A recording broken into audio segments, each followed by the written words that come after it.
Buen día, el día de hoy trataremos el tema trauma craneoencefálico. Mi nombre es Helios Daniel Marroquín Mota, soy residente 1 del posgrado de cirugía general del Hospital General San Juan de Dios.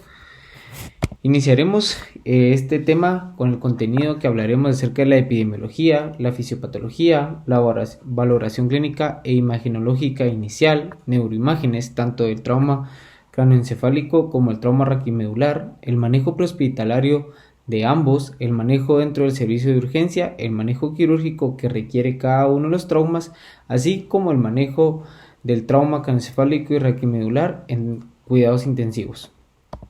La bibliografía la hemos exportado del libro Trauma, Cirugía de Urgencias y Cuidados Intensivos de los doctores Andrés Rubiano, Jorge Montenegro, Raúl Echeverría, en el capítulo 14 que habla específicamente del neurotrauma. Para hablar de la epidemiología del trauma craneoencefálico y así como del trauma raquimedular, cabe mencionar que, según el capítulo, es uno de los principales problemas de salud pública más grandes a nivel mundial, especialmente relacionados con la mortalidad y discapacidad. Este tipo de lesión causan o afectan a la población joven y económicamente activa. Cabe mencionar que la incidencia de estas emergencias en promedio pueden ocurrir entre 200 a 600 lesiones por cada 100.000 personas a nivel mundial. Esto se refiere a países en bajos y medianos ingresos. Conforme a países como Estados Unidos o Europa, cabe destacar que en Estados Unidos aproximadamente el 5.3 millones de personas y en Europa el 5.7 millones de personas viven con una discapacidad relacionada a estos traumas. La mayor incidencia en rangos entre 12 a 60 casos por 1 millón de habitantes. Las causas más relacionadas en las que se hallan estos traumas, el 48% está asociado a accidentes de tránsito, el 16% a caídas, el 12% a violencia, el 10% a accidentes en deportes y el 14% a otros. Continuando con la fisiopatología, es necesario revisar algunos conceptos básicos que nos van a facilitar comprender estos tipos de trauma. El cráneo y el canal vertebral son estructuras rígidas. Comenzando con el cráneo, sabemos que su 100% de contenido se divide aproximadamente en un 80% de tejido cerebral, ya sea supra e infratentorial, y el 10% de líquido cefalorraquídeo en cisternas y ventrículos. Cabe mencionar que del 10% restante es sangre, ya sea venosa y arterial. En el canal vertebral, estos porcentajes varían de acuerdo con el nivel, siendo mayores los porcentajes de tejido neural medular en las áreas de ensanchamiento para las raíces de las extremidades a nivel cervical bajo. Estas se encuentran entre C4 a C7 y en la unión toracolumbar T12 a L2. Para comprender los traumas debemos clasificar en lesiones que vayan a afectar a la hora valga la redundancia, del mismo trauma. Vamos a encontrar una lesión primaria, que esta lesión primaria es irreversible, tiene un daño en tejido óseo, meningio, cerebral o medular. Pero aquí llamamos una lesión primaria. Este ocurre o se genera en el momento del trauma por distintos mecanismos como impacto directo, movimientos de aceleración-desaceleración, lesión penetrante u una onda expansiva. Luego continuamos con una lesión secundaria.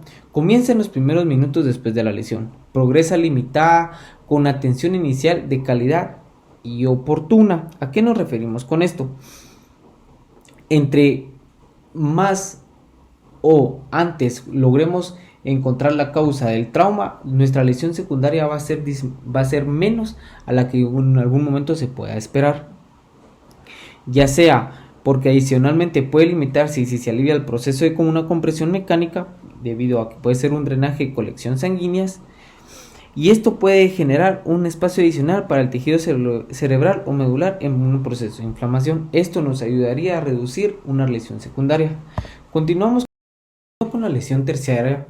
La lesión terciaria en este periodo se inicia el proceso de isquemia tisular, una respuesta inflamatoria asociada con el primer fenómeno de tipo mecánico. Así, esto lo que provoca es el aumento de la presión intracraneal, así como también el aumento de la presión del espacio del canal medular. Como consecuencia de ello, de la isquemia y de la inflamación, se presentan desarreglos energéticos conocidos como la lesión terciaria. Esto cabe mencionar que una respuesta inflamatoria de 4 o 5 días después, luego del trauma, inicia un proceso natural de recuperación por mediadores inflamatorios propios. Este periodo puede prolongarse solo en presencia de una falla en el suministro inicial de elementos requeridos para la perfusión, con lo cual se aumenta la cantidad de tejido isquémico durante el proceso de evolución post-trauma. Múltiples estudios han permitido identificar un mal pronóstico neurológico en pacientes que no tienen una atención prehospitalaria e inicial de urgencia adecuada. El objetivo del manejo y saber y valorar qué tipo de lesión es la que se está cursando es garantizar el mantenimiento adecuado de la perfusión cerebral y medular. Hablando de la valoración clínica e imagenológica inicial, el trauma craneoencefálico y el trauma raquimedular tradicionalmente se han clasificado con base en su severidad, pero existen otras formas de clasificación con base en el tipo de lesión producida y en los hallazgos en imagen. Según varios consensos, la mejor puntuación es la escala de Comair-Glasgow y la escala de compromiso de la Asociación Estadounidense de Lesiones Medulares ASIA. Así como también se ha hablado acerca de un puntaje FORB que habla acerca de un perfil completo de ausencia de respuesta. La escala FORB se diseñó con el ánimo de corregir falacias o falencias de las escalas de Glasgow, pero por lo cual nos vamos a guiar y vamos a un paciente los vamos a subclasificar según su lesión, nos vamos a guiar por la escala de Glasgow. Como bien se sabe, la escala de Glasgow medimos 3 parámetros. Los 3 parámetros que medimos son una respuesta ocular, una respuesta verbal y una respuesta motora. En la respuesta verbal, que es la que pondera 5 puntos, se inicia siempre con un punto sin respuesta verbal y 5 puntos que está orientado en las 3 esferas.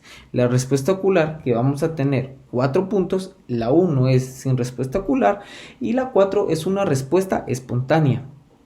Y la respuesta motora, el 1 es sin respuesta motora y el número 6 obedece a órdenes o realiza movimientos espontáneos. Algo importante que cabe mencionar es que en la escala de Glasgow el parámetro más importante de las 3 respuestas es la motora, ya que el uso de medicamentos previos o la reanimación inicial que se le puede dar al paciente a la hora de entrar a la emergencia se puede modificar dicha respuesta. Entonces, siempre cabe mencionar que al momento de consignar el puntaje se recomienda detallar con discriminación de acuerdo con cada parámetro, el ocular, el verbal y el motor. Adicionalmente, como se había expuesto unos minutos previos, con el puntaje FORB hay que identificar si el paciente está sedado, relajado, paciente intubado y paciente con pupilas no evaluables por lesión. Además, para hablar acerca de la escala ASIA para compromiso de lesión medular, esta escala se debe evaluar clasificando el grado de la fuerza de los diferentes grupos musculares. 0 va de 0 a 4, recordando que 0 no hay movimiento ni contracción visible, 1 hay una contracción muscular visible pero que no genera el desplazamiento de la extremidad, 2 hay un movimiento sobre una superficie sin elevación de la extremidad, 3. Hay elevación de la extremidad que no puede vencer la resistencia puesta por el examinador. Y 4. Hay una elevación de la extremidad venciendo la resistencia colocada por el examinador. Con base a esa escala de fuerza, vamos ahora a la escala de ASIA. La escala de ASIA es de A, B, C, D, E. A, no hay sensibilidad y la fuerza es 0 por debajo de un nivel determinado en el examen de los dermatomas. B, existe algún grado de sensibilidad, puede ser superficial o puede ser profunda, pero la fuerza es de 0 por debajo de un nivel determinado. Vamos con la clasificación C, existe algún grado de función motora, pero la fuerza en los principales músculos es menor de 3 por debajo de un nivel determinado. La clase D, existe algún grado de función motora, pero la fuerza de los principales músculos es de 3 o 4. Y la E, la fuerza es de 5 y la sensibilidad es completamente normal con el tronco y las extremidades. Hablando de las neuroimagen que se requieren en el trauma craneoencefálico, la imagen recomendada para la evaluación inicial del mismo en el servicio de la emergencia es la tomografía axial computarizada de cráneo simple, que abreviada le decimos TAC. Esta se debe solicitar en dos ventanas, la ósea, o sea el hueso, y la ventana cerebral, o sea el tejido. Actualmente, gracias a la tecnología, nos permite obtener una TAC en pocos segundos, con imágenes transversales, coronales, reconstrucciones multiplanares y tridimensionales, por lo que el término axial está en desuso y se ha reemplazado por el término de tomografía computarizada.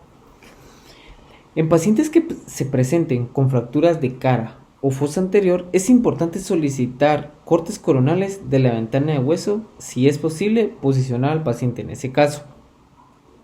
La realización del TAC de cráneo provee una gran cantidad de información, siempre que se use de manera racional y correctamente indicada.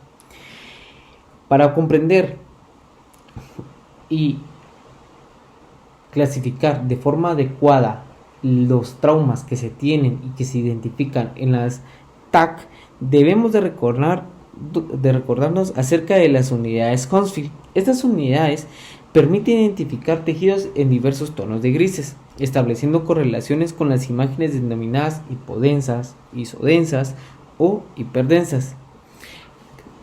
Un dato muy importante y que quiero que recuerden, que la sangre reciente, o sea menor de 5 días, siempre se identificará como una imagen hiperdensa, o sea blanca.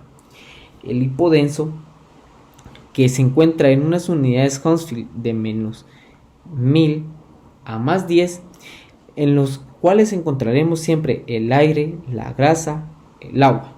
El isodenso, que va a ser específicamente lo que es el cerebro, que vamos a encontrar una sustancia blanca que se va a encontrar con las unidades Hounsfield entre más 30 a más 35 y la sustancia gris entre más 30 a más 40. Y el hiperdenso, que van a ser la sangre, tejidos blandos, calcificaciones y hueso. Algo muy importante, que los cuerpos metálicos o cuerpos extraños van a ser en unidades Hounsfield mayores de 1000. Para la evaluación de la tomografía en el servicio de la emergencia es fundamental que se utilice correctamente los métodos para medir los volúmenes de las lesiones intracraneales. La forma ideal de realizar la medición de una masa es a través de la medición volumétrica, que incluye el software en TAC. De acuerdo con la escala de Glasgow y la correlación con las imágenes de tomografía, la clasificación de la severidad del trauma craneoencefálico ha permitido el desarrollo de clasificaciones más estandarizadas, con aplicaciones con base de datos y una asociación de pronóstico e indicaciones quirúrgicas. La clasificación tomográfica que más se ha usado o la que más se usa es la clasificación tomográfica de Marshall. Esta clasificación no lo divide en 5, en una lesión difusa, que es cuando no hay una patología intracraneal visible en la tomografía; una lesión difusa 2, que es cuando hay cisternas presentes pero con desviación de la línea media menor de 0.5 milímetros, y o lesiones de densidad alta o mixta por arriba de 25 ml o centímetro cuadrado; una lesión difusa 3 o edema, que es cuando hay cisternas comprimidas o ausentes con desviación de la línea media de 0 a 5 milímetros, sin lesiones de densidad alta o mixta, mayores a 25 ml o 25 centímetros cuadrados; una lesión difusa, que es la número 4, que es cuando encontramos una desviación de la línea mayor a 5 milímetros, sin lesiones de densidad alta o mixta, que sean mayores a 25 centímetros cuadrados; y una masa evacuada, cualquier lesión quirúrgica evacuada. Para las neuroimágenes cabe mencionar algo importante para darle de una forma adecuada el diagnóstico, y son 5 pasos. El A, vamos a encontrar una simetría y anormalidades, que esto es trazar una línea media en la tomografía, verificar la simetría y presencia de lesiones de manera comparativa. el volumen de sangrados. Esto lo que nos va a ayudar es a definir si existen hemorragias en el espacio epidural, subdural o intracerebral. Esto se va a hacer realizando la medición utilizando los métodos sugeridos en una tabla anexa. La C, que son cisternas, esto lo que va a hacer es verificar el corte donde se observan las cisternas de la base alrededor del mesencéfalo. Esto lo vamos a ayudar para clasificar la comprensión de acuerdo con el método sugerido de una tabla anexa. La D, que es desviación de la línea media, nos va a ayudar a verificar el corte donde se aprecian los cuernos frontales de los ventrículos laterales. Y la E, que son elementos externos, que son hallazgos anormales que debemos describir con todo lo demás. Ahora, la indicación para la medición de la desviación de la línea media, la medición del ancho del espacio intracraneal a nivel bitemporal, vamos a trazar una línea media. Luego, indicaciones para la medición del volumen, vamos a identificar el corte de la tomografía con la mayor área de la hemorragia. Vamos a medir el diámetro de mayor dentro del hematoma. Para medir, también debemos de medir el grosor del coágulo, esto siempre con la ayuda del software de nuestra TAC. Los valores críticos son coágulos mayores a 10 milímetros. Y siempre debemos de buscar el corte donde se aprecian las cisternas perimesencefálicas. Se deben de apreciar las líneas hipodensas correspondientes a las cisternas, o sea, dos laterales ambiens y crural y una posterior que es la cuadrigeminal. Ahora, con base a lo que acabamos de leer o de saber respecto a los criterios de las neuroimágenes en el trauma craneoencefálico más su escala de Glasgow, debemos de enfatizar cuáles son los criterios de una cirugía inmediata. Los criterios de una cirugía inmediata son una lesión tipo masa no evacuada en el área epidural mayor de 30 ml, una lesión tipo masa no evacuada subdural de más de 10 milímetros de espesor, independientemente del Glasgow que tiene el paciente. Otra es una lesión de tipo masa no evacuada subdural con desviación de la línea media de más de 5 milímetros de espesor. Otro criterio es una lesión tipo masa no evacuada intracerebral de más de 50 ml, independiente el Glasgow del paciente. Y por último, tenemos una lesión difusa de 1 a 5 con desviación de línea media mayor a 5 milímetros o con obliteración de las cisternas basales compatible con un edema grado 2 o grado 3.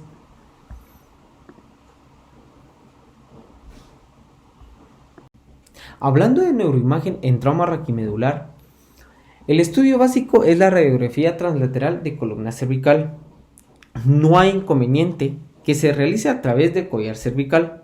Además, para llegar a complementar este estudio, es necesario solicitar una proyección anteroposterior, así como también una proyección de boca abierta, lo que nos ayudará a ver la apófisis odontoides de C2. El ATLS nos brinda una mnemotécnica para descartar rápidamente las lesiones más frecuentes en el trauma raquimedular. La mnemotécnica es ABCDE. Empezamos con la alineación. En la alineación lo que debemos de realizar es verificar las 4 líneas: vertebral anterior, vertebral posterior, espinolaminar y supraespinosa. Debemos de comprobar que se vean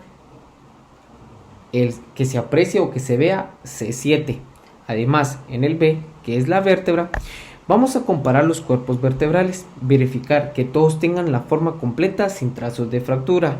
La C, de cartílago, vamos a revisar los espacios intervertebrales, vamos a verificar que los discos tengan la misma altura. D, diente S2, vamos a evaluar el diente S2, verificar que no haya trazo de fractura y que no exista diferenciación entre el arco S1 y el cuerpo del diente. Vamos a comprobar por medio de la proyección AP con boca abierta para ver el diente. Y E, los elementos externos, vamos a revisar los tejidos blandos entre la vía aérea y la línea vertebral anterior. Esto es porque normalmente se ensancha por debajo de C4, C5. Si esto está ensanchado desde antes, se debe de sospechar de una lesión de los ligamentos prevertebrales.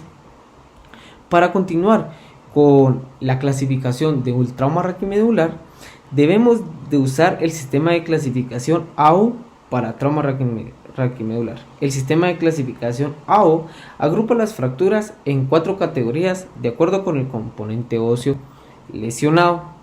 El grupo A, lesiones por compresión. En las lesiones por compresión vamos a tener AO, A1, A2, A3, A4. En el AO va a ser menor, no va a haber estructural. En el A1 va a ser una impactación. En el A2 va a haber una ruptura central. En el A3 va a haber un estallido completo. Y en el A4 va a estar el estallido incompleto. Ahora continuamos con el tipo B o lesiones por distracción. En el B1 va a ser una lesión blanda de tensión posterior, o sea pura. En el B2 va a haber una lesión de banda de tensión posterior, o sea ligamentosa. Y en B3 va a haber una lesión en banda de tensión anterior. Y muchas veces podemos encontrar un tipo BL, o sea lesiones bilaterales. Ahora pasando al tipo C. En el tipo C va a ser por lesión de traslación. El tipo C es lesión por traslación que en cualquier posición del eje o de un cuerpo vertebral relativo en cualquiera. Como muy bien se ve en el cuadrante inferior derecho, esa lesión por traslación.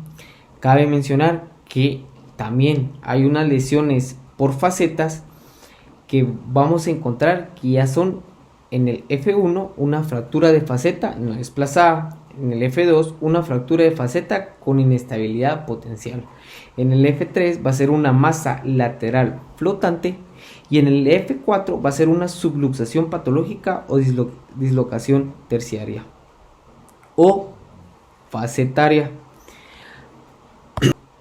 Hablando del manejo prehospitalario, no debemos de olvidar acerca de la evaluación y nuestro manejo primario que nos lo aborda el ATLS, que usamos la mnemotécnica ABCDE. En este capítulo incluye la F, que es el manejo del dolor. Recordemos que A es una vía aérea y el control cervical. No olvidar el control cervical porque siempre debemos de sospechar una lesión a nivel de la columna cervical. El B, que es ventilación. C, circulación y control de hemorragia. D, evaluación neurológica, que aquí incluiríamos nuestra escala de Glasgow. El E, exposición y control de hipotermia. Y F, que es el manejo del dolor. Siempre recordar que esto es un manejo vertical, no horizontal. No saltar paso por paso. Hasta que hemos logrado el control del A, se puede pasar al B. Cuando ya se tenga el control del B, se puede pasar al C. Y eso sucesivamente. Algo importante que resaltar, que en el manejo prehospitalario se debe mantener una adecuada saturación de oxígeno por arriba del 95%. Esto ya sea manual por una bolsa, válvula, máscara o con un método avanzado de manejo colocando un tubo endotraqueal, una máscara laringea o un tubo laringeo. Así como también se debe de tener un manejo hemodinámico óptimo. Esto se refiere a mantener una presión sistólica por arriba de 90 milímetros de mercurio. Así como también mencionamos que se debe colocar el collarín. El retiro del collarín debe cumplir ciertos criterios para poderse retirar.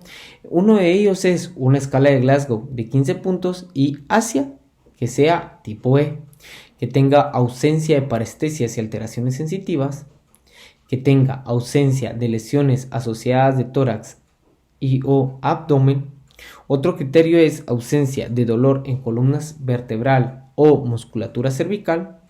Y la última, que tenga ausencia de intoxicaciones asociadas. Ahora, siguiendo con el manejo de servicios de urgencias, debemos de empezar que al ingreso del servicio se debe monitorizar al paciente clínicamente y con los dispositivos disponibles. Esto es su toma de presión arterial, su toma de la oximetría, su toma del pulso, así como verificar su respiración y la forma como respira. Esto es debido a que se puede iniciar el manejo avanzado de la vía aérea. Una de las secuencias más recomendadas de medicamentos es la combinación de entomida, que va a ser como inductor, y el relajante, que va a ser la succinilcolina. Además, aparte de eso, se debe valorar en cierto punto la terapia hiperesmolar en el manejo del edema cerebral en urgencias. Esto va a estar indicado siempre en trauma craneoencefálico moderado.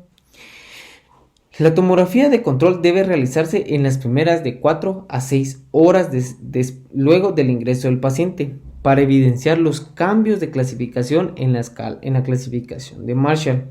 Los pacientes que a las 6 horas no presenten una progresión de la lesión deben ser trasladados a la unidad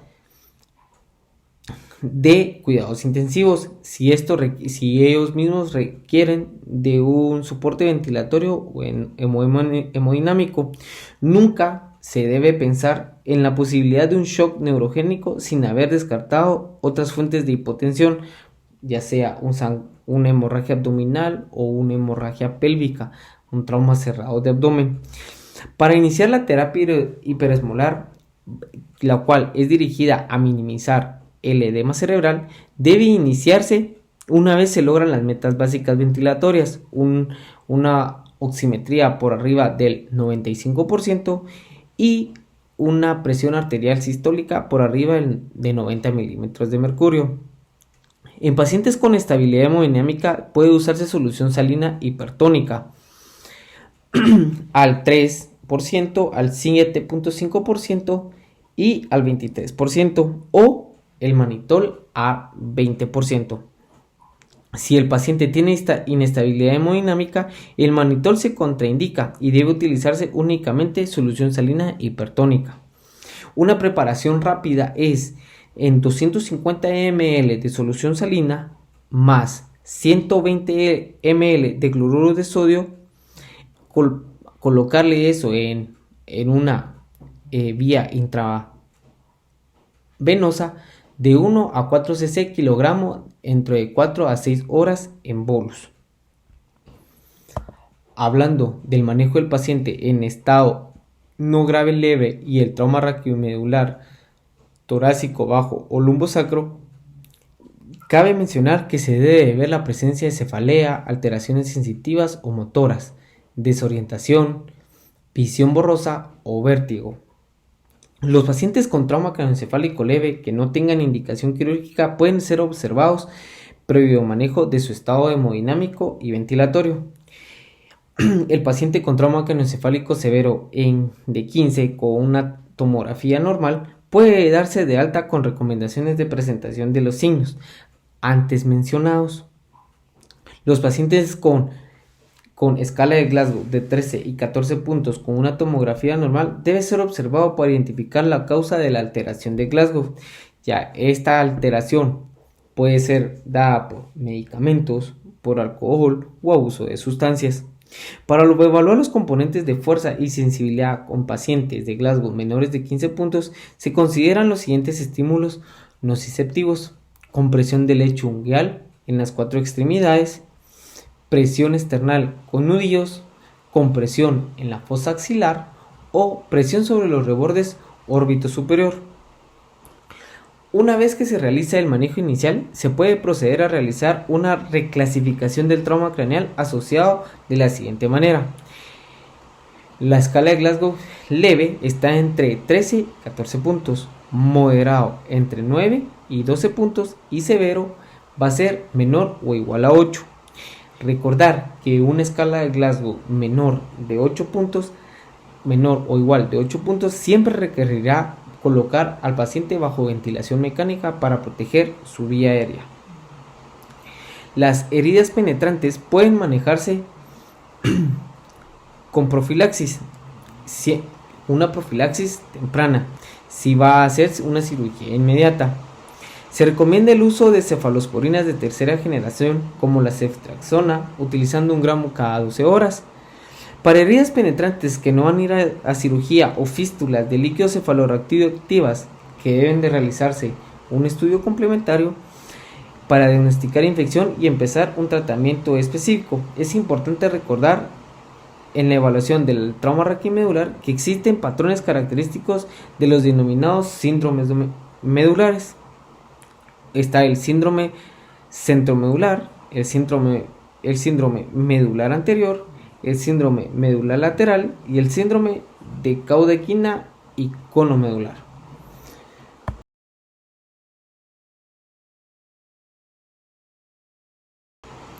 Hablando acerca del manejo quirúrgico del trauma craneoencefálico y el trauma raquimedular, esto ha evolucionado hacia el concepto de control de daño. Actualmente existe evidencia que apoya el beneficio de procedimientos quirúrgicos tempranos en ambas patologías. La cirugía en el trauma craneoencefálico para evacuación de hematomas debe realizarse de la manera más temprana posible, con las indicaciones específicas ahorita mencionadas. Una lesión de tipo masa no evacuada epidural mayor de 30 ml, una lesión tipo masa no evacuada subdural mayor de 10 ml, una lesión tipo masa subdural con desviación mayor a 5 milímetros de la línea media, con una lesión tipo masa intracraneal mayor de 50 ml, una lesión difusa tipo 1 a 4 con desviación de línea media mayor de 5 milímetros con obliteración de cisternas. Además, cabe mencionar una hipertensión intracraneana mayor de 20 milímetros de mercurio. Eso es en un trauma cerrado. Así como también cabe mencionar que hay unos objetivos por los cuales para evitar esa cirugía debemos de tener al paciente una presión de perfusión cerebral mayor de 60 milímetros de mercurio con una presión intracraneal menor de 20 milímetros de mercurio. Cabe mencionar también que los valores normales de un flujo sanguíneo cerebral se deben de encontrar entre 50 y 150 milímetros de mercurio. Los valores del flujo sanguíneo medular varían en sustancia blanca y sustancia gris. En las mediciones de presión intravertebral para trauma raquimedular se han encontrado mediciones por encima de 20 milímetros de mercurio. Esta hipertensión, tanto en trauma craneoencefálico como en trauma raquimedular, requiere manejo activo y oportuno debido a su asociación directa con mal resultado neurológico y la mortalidad. Continuando con el manejo del trauma craneoencefálico y el trauma raquimedular en cuidado intensivo, el objetivo del manejo se centra en limitar las lesiones secundarias, terciarias y una cuaternaria, tomando las siguientes medidas. Se debe tener una neuroprotección fisiológica, manejo de situaciones especiales, control de hipertensión endocranial o intrarraquídea, cuidados generales de soporte a otros órganos inherentes a toda patología crítica, así como el mantenimiento oportuno de una adecuada presión de perfusión cerebral y medular. Para ello, se han descrito 6 variables principales que se deben de garantizar en la neuroprotección conocida como las 6N. Esas 6N lo que incluyen es una normotermia, que es una temperatura rectal por abajo de 37.5 grados centígrados, una normonatremia, que se encuentre entre 135 a 145 miliequivalentes litros, una normoglucemia entre 110 y 150 miligramos decilitro, una normocapnia, que es una presión de CO2 entre 35 y 40 milímetros de mercurio, una normoxemia, que es una saturación de oxígeno mayor de 92%, y una normovolemia, que es una PVC que se encuentra entre 10 y 12 centímetros de agua. Esto ha sido todo en esta lección acerca del neurotrauma o trauma craneoencefálico y trauma raquimedular. Muchas gracias por su atención.